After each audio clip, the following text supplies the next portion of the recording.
You know that sound. The tick, tick, tick started at a specific time. You knew it from anywhere in the neighborhood. Not the hiss of a modern oscillating head. This was mechanical, deliberate, a clock that watered the grass. This was the cookout. Not an event you planned for, just the thing that happened in the afternoon when the yard was already full before anyone called anyone. For most families in 1970, this was as far as the summer went. No lake house, no motel. The Weber and the igloo cooler was the trip. There was one dish that always came out last, set in the center of the table after everything else was already there. You knew not to touch it until the person who made it gave the signal. We'll come back to that. The grill was a Weber kettle, round, black, squat on 3 legs, $29.95 if your father bought it new. A welder in Chicago built the first one out of half a metal buoy, tired of the wind blowing out his open brazier. The shape hasn't changed since. Some houses had a hibachi instead, small, cast iron, borrowed from a neighbor who didn't have a yard big enough for anything else. The charcoal came in a paper bag, printed brown and gold. Kingsford, pillow-shaped sawdust and cornstarch pressed hard enough to hold a corner. He dumped it straight from the bag into a pyramid. Careful, like he was building something that mattered. Before anyone sold a chimney starter, some fathers punched holes in an old coffee can and used that instead. Whatever got the fire going faster. Charcoal like this is still sold today, but it's turned into a specialty position. Something people who call themselves grill purists reach for on purpose, while everyone else switched to gas somewhere along the way. Turn a knob, wait 10 minutes, done.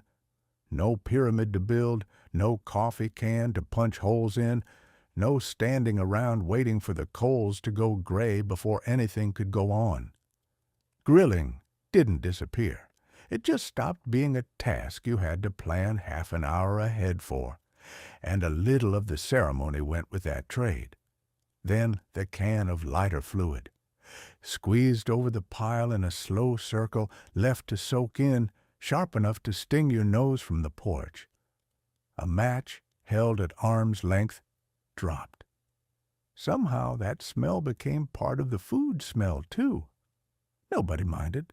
Somewhere in the middle of it, somebody hummed a few bars of the Oscar Mayer jingle without meaning to. The second the first hot dogs hit the grate and started to blister.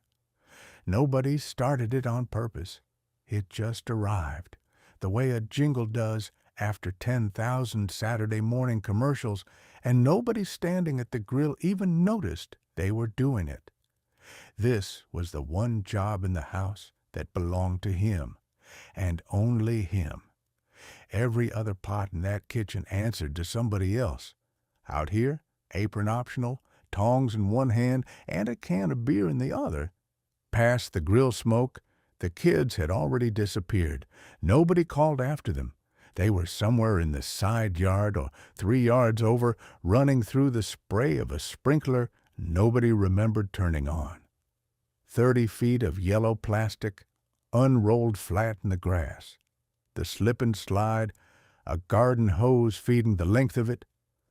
By 4 o'clock, every kid on the block had a rash across the stomach from sliding too hard, too many times, on ground that never once gave. Wham-O had invented it less than a decade earlier, in 1961, and it's still sold today, nearly unchanged. What's different is the box it comes in now, printed with warnings against anyone bigger than a child, after enough lawsuits in the following decades over necks and backs. Nobody in this yard read a label. Nobody needed one. There was always a sack race, too. Burlap feed sacks pulled up around the waist, a finish line scratched into the grass with a stick. Half the kids fell in the first 3 feet and got up laughing instead of crying, because falling was part of the race, not a failure of it.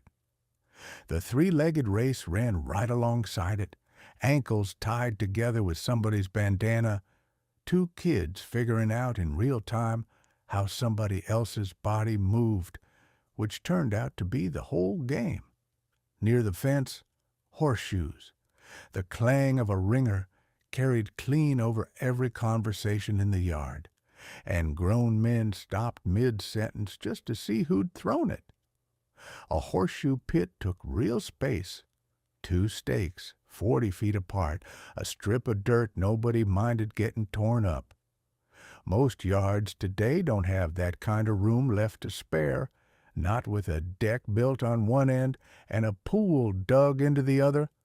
The game didn't get replaced by something better, it just ran out of yard. Sometimes, if the timing was right, a truck came slow down the street, trailing a low white fog behind it, a mosquito sprayer, and every kid on the block ran straight into the cloud for the fun of running through fog. Nobody knew, or much cared, that the fog was DDT. The EPA banned it 2 years later, in 1972. And then, Jarts. Foot-long metal darts with a steel tip, lobbed high across the yard at a plastic ring in the grass, little kids running directly underneath while the bigger kids threw. Between 1978 and 1986, lawn darts sent more than 6,000 people to the emergency room. In 1988, after a 7-year-old girl was killed by one in her own backyard, they were banned outright.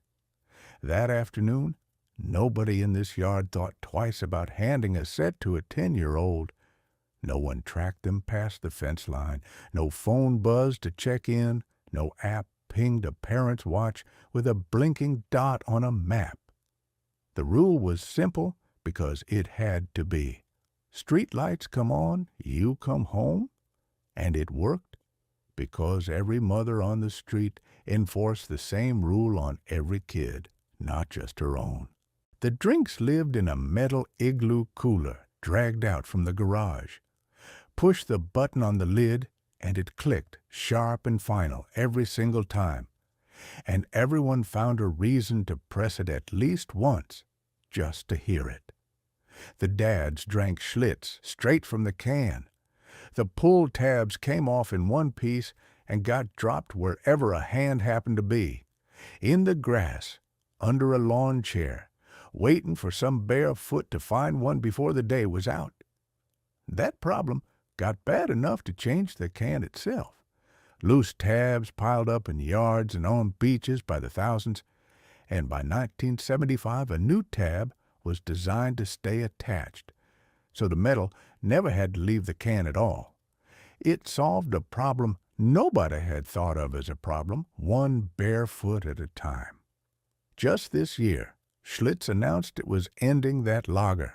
177 years, done.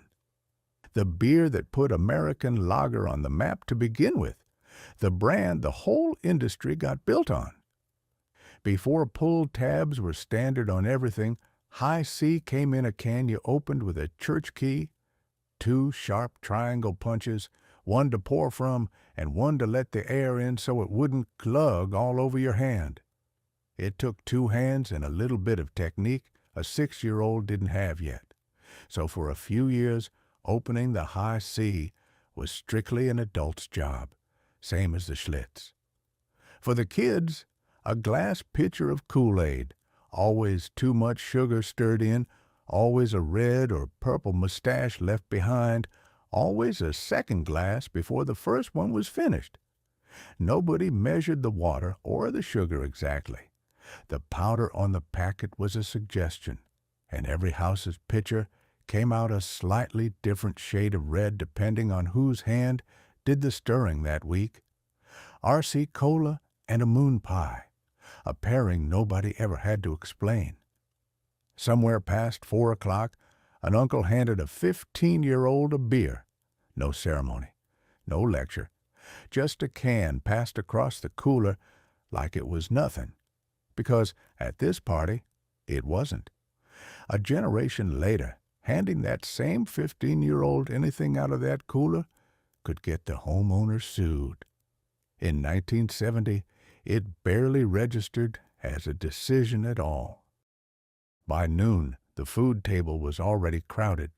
Deviled eggs went first every time, a different hand's recipe at every single house on the block. Someone's aunt brought the 3-bean salad, same Tupperware, same vinegar bite, same recipe since 1964. Nobody had ever once seen her measure anything. It was a recipe built for a pantry, not a store run, nothing that needed refrigerating until it was already made. That kind of pantry cooking used to be assumed in every kitchen. Now it reads almost like a skill somebody has to relearn. Watergate salad sat 2 dishes down: pistachio pudding, crushed pineapple, a tub of Cool Whip folded through, named as a joke about whatever was on the evening news that year. The joke stuck longer than the scandal did. Nobody could ever agree on who actually named it first, or whether some food company's marketing department deserved the credit. It didn't matter. The name stuck to the recipe card in every recipe box on the block and never once let go. Ambrosia salad sat at the far end of the table, doing double duty as a side dish and an unofficial dessert. Miniature marshmallows, canned mandarin oranges, shredded coconut, all of it folded into Cool Whip until it looked less like food and more like a science project. Kids went back for seconds without being asked twice.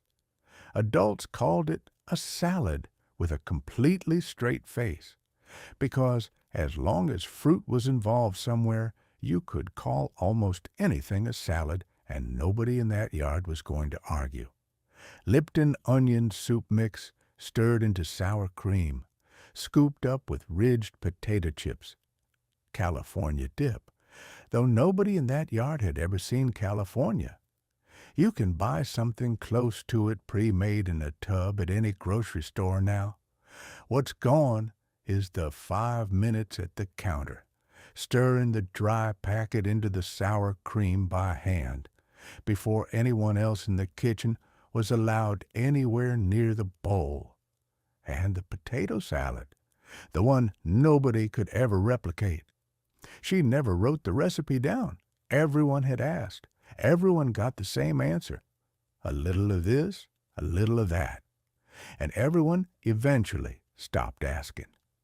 Recipes like that lived and died inside one person's memory, and once she was gone, so was the exact ratio nobody had ever bothered to measure. Last onto the table every single time was the Jell-O Mold, ring-shaped, jiggling, canned fruit suspended inside it like something preserved on purpose. It came out of its pan onto the good plate, the one that only left the cabinet for this. You didn't touch it yet. You waited for a nod from the person who made it, and only then did the table start moving again. For 1 second, 30 people in a backyard went quiet for a bowl of gelatin. Nobody thought that was strange. Nobody catered. Nobody bought a tray from a store and pretended otherwise. Whatever you carried across that yard, foil still warm on the bottom of the dish, said something about your house that you never had to say out loud. Somewhere along the way, showing up with a store tray stopped being something to hide and just became normal. Nobody's checking to see whose casserole dish it came out of anymore. That's not exactly a tragedy. It's just a different kind of afternoon than this one was. As the afternoon leaned toward evening, the yard changed sound. The bug zapper came on first, its blue-violet glow flickering against the tree line, an electric snap every few seconds that everyone learned to stop hearing by dark. It was aimed at mosquitoes, but studies years later showed mosquitoes barely responded to that light at all.